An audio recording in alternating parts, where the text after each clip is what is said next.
In this video, I'm going to demonstrate modeling a King connector, such as for the KX155. And here I've got a page out of my QuickShot manual. It shows that the connector P901 has a row of letters at the top and a row of numbers below. I've entered the contact IDs in the spreadsheet, and I've got the numbers from 1 to 18, and I've got the letters from A to V. So it goes A through F, and it skips G, it skips I, it skips Q, and so you just have to know which letters to input. In Wiring Planner, I have a project November 1234, and I've got a library open. And so typically we recommend that you create components in the library for reuse. So I'm going to expand this library, and I'm going to right click, add folder, and I'll call this King. In the King folder, I'm going to right click and click add connector. My QuickShot manual does not give me a part number for that connector. So I'm going to call this P901, and for part number, you'll want to fill in the part number that you have. I won't bother with the description or manufacturer. I'm going to call this a receptacle. It looks like a receptacle to me.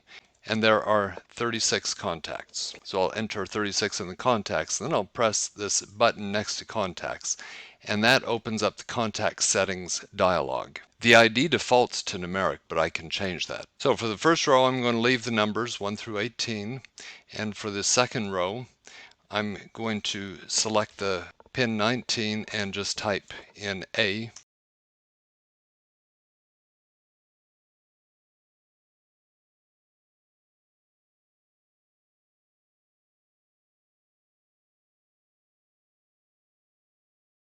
And when I'm done, I will simply click OK.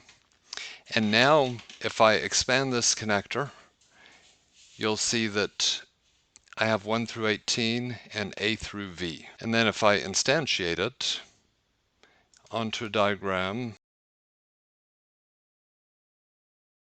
and then right-click it and hide and show contacts, I see 1 through 18 and A through V. So that's fine, but there is a shortcut to make it even easier. So I'm going to create a new connector, and I'll just call it 901B for lack of a better name.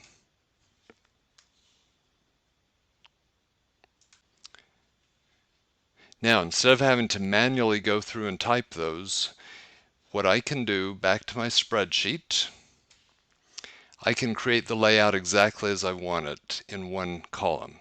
So in the last example, I put the first row as numeric because that was convenient.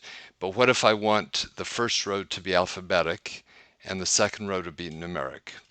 I'm just going to move these numeric values down here so that I've got 36 contacts that are labeled A through V and 1 through 18. And then I'll select that whole column of 36 contacts and copy, Control C. Now back to the contact settings, I'll select the first cell in the ID column and press Control V.